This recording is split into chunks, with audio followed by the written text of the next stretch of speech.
I had not travelled all the way to the tortured lands at the northeastern extent of the Anarok Desert for nothing. On my arrival, at last, at the rocky shores of the Moonshae Isles, I was reminded of the words of Elminster when he said, "These isles, so placid and pastoral on the surface, proved to be nests of tension and conflict." Most of my experience of this was through frequent letters and sometimes more urgent magical means of communication with my peers in the city of Caer Caladir, who, like me, practice a more adventurous scholarly lifestyle, and perhaps love their reputations a little bit too much. Much of the Moonshae landscape is occupied by moorland, a rolling grassland dotted with many lakes, ponds, and I must warn you to steer very clear of the swamps there. Let your nose be your guide. What did the old mage say? If ye smell sulphur hanging heavy in the air, get thee gone from there. The swamps of the Moonshaes are some of the most dangerous in all of Faerun, particularly the fens of Felon on the island of Gwyneth. But I had arrived on the island of Alaron, a much more hospitable place, fairly bustling with the first bulk of the spring trade fleet arriving and offloading goods from all across the realms. Caer Caladir is the alabaster city. The head of Whitefish Bay has a sprawling port with an impressive capacity, thousands of people working there at all hours of the day and night, hauling rolls of cloth, barrels of oil and wine, stout and heavily guarded cases of spices and rare woods, a lot of horses, lots of furs, ingots of metal. However, I saw a lot of high-quality steel being loaded into heavy galleons destined for Waterdeep, particularly formidable-looking war wizard watching the loading with an eagle eye for trouble. The people of the island are an interesting mix of the tall, fair-skinned and pale-eyed northern sea folk, who are called the Aluskans or simply Northlanders, and the dark-skinned and dark-haired folk, who are a mixture of Tetherian and Telfero cultures. I'd like to say the different cultures make a happy blend that enrich all, but to be honest, the place can get pretty rowdy at times. The Northlanders don't give enough respect to the rich druidic traditions of the folk people, and the folk, on their part, are a little too slow to thank the Northlanders for their militant skills and knack for hunting down dangerous monsters. If they don't end up killing each other, I'm sure that a powerful culture blessed with the best of both will eventually emerge, but for now, things can get a little tense. As was usual, it was raining heavily, which cut down the coal-tainted mists a fair bit, but still, the Moonshaes are not known for their pleasant weather. It's the main reason I don't often visit. Much like the City of Doors, only the locals seem not to mind the constant cold and damp. I quite dislike it.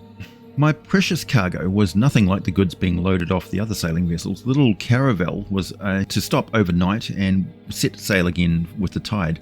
I'd paid very well, so perhaps the captain would purchase something to take home and sell in Baldur's Gate.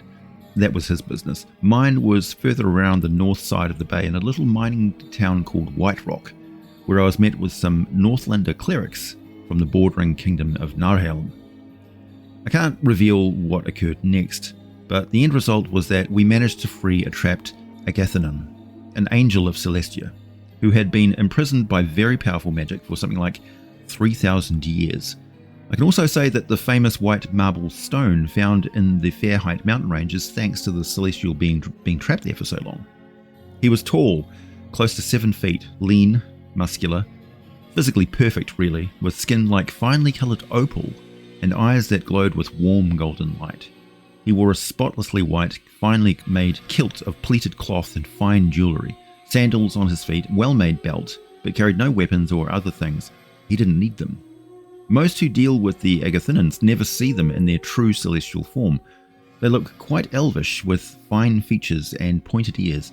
When on missions to the prime material plane, they always take on a disguise and can appear as almost anything, from a gemstone to a travelling half-orc monk, a magical sword to a goldfish. You never know if it were not for the magical aura they always radiate. Although he had just been freed from thousands of years of captivity, he regarded me with a stoic and calm expression. He appeared utterly without fear, and if the tremendous ordeal had caused him torturous mental anguish, he showed no sign of it at all. He was just ready for duty. It was astounding. While the Agathinon's name means familiar, they are not summoned imps and quasits, of course. They can be found at home in the upper planes, particularly in the 6th layer of Mount Celestia, named Jovar, and the celestial ziggurat city, the Heavenly City, the 7th layer of Celestia called Yesteria. so pure and bright, an ordinary human is nearly blinded by it, like a drow elf who has never seen the sun before.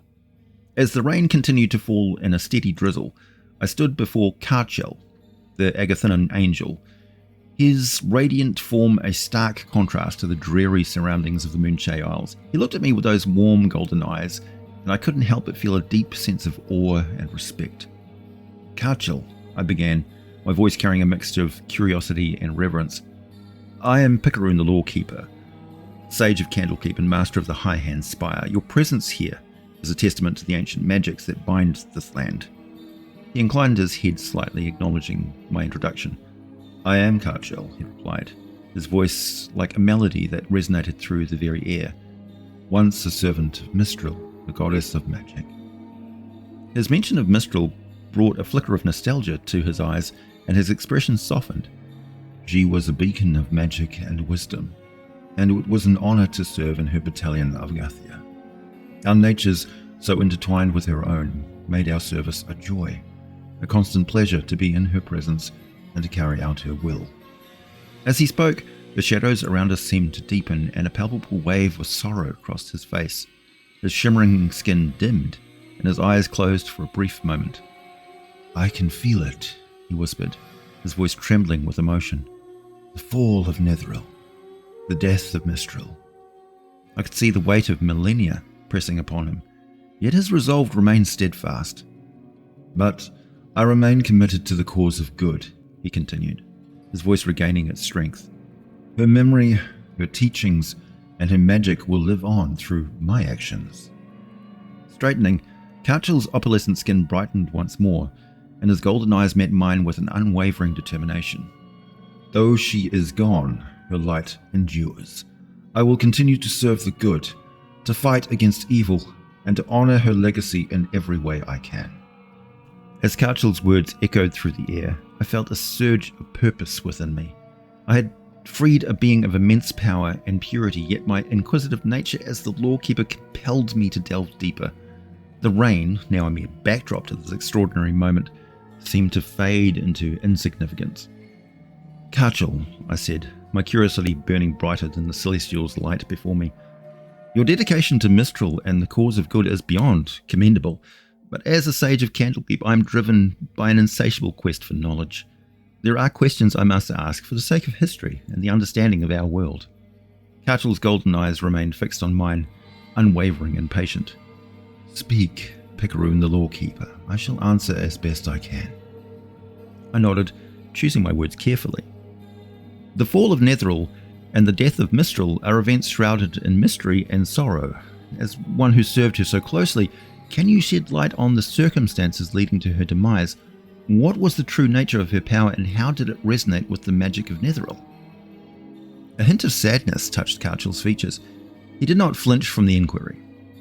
Mistral's power was the very essence of magic itself, a wellspring of arcane energy that sustained the weave. Her fall was precipitated by the hubris of Nether's archwizards, who sought to harness power beyond their understanding. Karsus, in his folly, attempted to usurp her mantle, causing a spell that disrupted the weave and led to Mistral's sacrifice to save it. He paused, his gaze distant, as if seeing the events unfold once more. Her death was not in vain, for from her sacrifice rose Mistra, her successor, who mended the weave and restored balance. Yet the echoes of that cataclysm still reverberate through time, a cautionary tale of the perils of unchecked ambition. I absorbed his words. These were events I knew about from only the most rare sources, so hearing it firsthand from an angel who was there settled the matter for me at last. And what of you, Karchel? How did you come to be imprisoned here in the Moonshae Isles? What forces conspire to trap a celestial being of your stature? His expression darkened, his opalescent skin dimming slightly. I was bound by dark magic, cast by those who feared the light I represented. My mission to the material plane was to aid in the defense against incursions of fiendish forces, but betrayal led to my captivity. For millennia, I languished in stasis, unable to fulfill my purpose, until you and your companions freed me. A spark of determination flickered in his eyes. Now I am free once more to continue my service to this cause of good, but the scars of my imprisonment remain, a reminder of the constant battle between light and darkness. I marveled at his resilience, the strength that radiated from him even after such an ordeal. Your story is a testament to the enduring nature of true goodness, Kajal. But tell me, in your long existence, what have you learned about the nature of the multiverse? What secrets have you uncovered that might aid us in our own struggles against the encroaching darkness? Kajal considered my question, his golden eyes gleaming with ancient wisdom. The multiverse is a vast and delicate tapestry, Pickett. Every thread, every action, every choice contributes to the greater whole. The balance of good and evil is ever in flux, shaped by the deeds of mortals and immortals alike. He stepped closer, the rain shimmering around him like a halo. One of the greatest secrets I have learned is the power of unity. When beings of different natures and realms come together with a common purpose, they can achieve wonders beyond their individual capabilities. The celestial realms, the Feywild, the Shadowfell, all are interconnected, and understanding these connections is key to wielding true power. I felt a profound sense of enlightenment as his words sank in. Thank you, Kajal. Your insights are invaluable, and I shall carry them with me in my quest for knowledge and understanding. Kajal smiled a serene and radiant expression. Go forth with my blessing, Pickett, the Lawkeeper. Continue to seek the truth, to unravel the mysteries of our existence, and remember, the light of goodness is always with you, guiding your path. With that, Kajal began to fade, his form dissolving into the ethereal light that had brought him forth. The rain resumed its steady fall, but now it seemed to carry a hint of warmth, a reminder of the celestial presence that had graced the Moonshae Isles. No doubt, for miles around, people slept more peacefully that night, their dreams of love, friendship, family, and shared comforts. The forest creatures were settled, the wind eased, and the light of Selûne, seen now and then through the clouds, was cold but sweet to my eyes. My face was a little warm, and my eyes slightly red, as though I had been walking through the desert sands of Anarok again in the bright and unrelenting sunlight. But I felt good, refreshed somehow. A thirst for something I did not know I needed so badly had finally been satisfied. As I made my way back to Caer Calader, my mind buzzed. It was then that I decided to compose a new journal, a grand tour of the realms. So finally, go to as many places as I could and give a first-hand accounting, a survey and guide with newfound knowledge and purpose. This encounter with Kajal had not only enriched my understanding of the past, but also strengthened my resolve to continue my journey. The secrets of the Forgotten Realms awaited, and I was determined to uncover them, guided by the light of goodness that now seemed a little brighter. Agathia are good-natured spiritual messengers and also warriors of the upper planes. When in the prime material plane, they always assume another form, and as an inanimate object, they can grant any good person the ability to cast clerical magic and the ability to turn the undead. Evil beings of all kinds are harmed by the touch of an Agathinon, like touching a live wire. It's painful and repulsive to them. Okay, where do the Agathia fit into the angelic ranks? Well, they sit above the Diva Angels and below the Planetar Angels. In 5th edition, the Agathinon is a stellar example of a celestial warrior, embodying the might and benevolence of the upper planes. These celestial beings are fascinating, both in their abilities and their unwavering dedication to the cause of good. Imagine them as the elite troops of the celestial armies, constantly on the front lines in the eternal battle against evil. Now, these creatures are medium celestials with a lawful good alignment, making them steadfast allies in any fight against darkness. Their armor class stands at 19 thanks to the natural armor, so they're quite tough to hit, reflecting their divine resilience. With 170 hit points, they can endure a lot in battle, taking on hordes of enemies without flinching. When it comes to movement, the Agathinon isn't the fastest flyer out there with a speed of 60 feet, but it's definitely enough to get them into the thick of things fairly quickly and efficiently, dropping out of the sky. They're quite strong with a strength score of 20, so they hit hard. Their dexterity and constitution are also impressive at 18 and 22 respectively, making them nimble and resilient. They boast a high wisdom and charisma, both at 20, showcasing their divine insight and presence, and their intelligence is 18, so don't expect to outsmart these celestial beings easily. They excel in saving throws for Constitution, Wisdom, and Charisma, all with a +10 bonus, so good luck trying to land a debilitating spell on them. They also have excellent insight and perception skills, each with a +10 bonus, making them incredibly perceptive and hard to deceive. Agathinin are resistant to radiant damage and the typical bludgeoning, piercing, and slashing from non-magical attacks. They're immune to being charmed, exhausted, and frightened, which makes them sense given their divine nature, with dark vision extending out to 120 feet and a passive perception of 20, so not much escapes their notice. These celestials speak all languages and have telepathy out to 120 feet, making communication seamless no matter who or what they're dealing with. Their attacks are enhanced with angelic might, making all their weapon strikes magical and adding an extra 48 radiant damage. They also possess divine awareness, meaning they can instantly detect lies, a handy ability when dealing with deceitful mortals and cunning fiends. The Agathinon's spellcasting is innate, powered by the charisma with a spell save DC of 18. They can cast Detect Evil and Good and Cure Wounds at 5th level at will. This means they can heal significant injuries on the fly, no pun intended. They can also cast Dispel Evil and Good and Flame Strike 3 times per day each, bringing both protective and offensive magic to bear in battle. Additionally, they can cast Commune and Raise Dead once per day each, allowing them to communicate with higher powers and bring fallen allies back to life. Magical resistance gives them advantage on saving throws against spells and other magical effects, making them particularly tough to bring down with magical assaults. One of the most versatile abilities is their shapeshifting. The Agathinon can polymorph into a humanoid, beast, or even an object, as long as the new form's challenge rating is equal to or less than their own. This makes them incredibly adaptable, able to blend in or surprise their enemies with unexpected forms.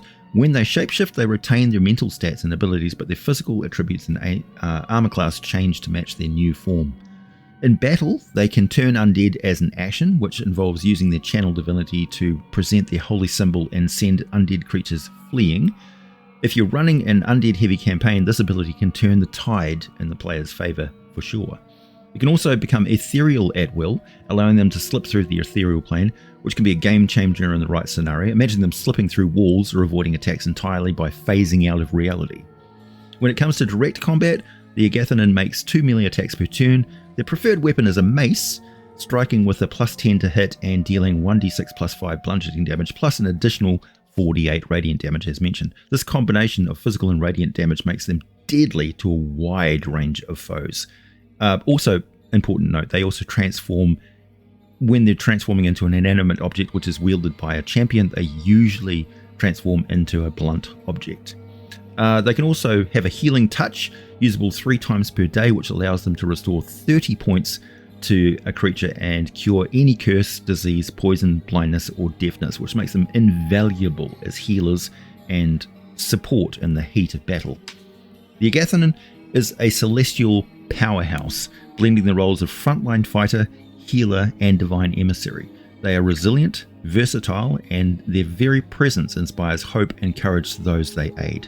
If you're looking to introduce a celestial ally or adversary into your campaign, the Agathinon is a superb choice, embodying the might and mercy of the celestial realms. So next time you're planning an encounter and want to throw something truly divine at your players, consider the Agathinon. Meanwhile, my name is AJ Pickett. Thank you for listening, and as always, I'll be back with more for you very soon. Full stats for the Agathinon is listed in the description of this video.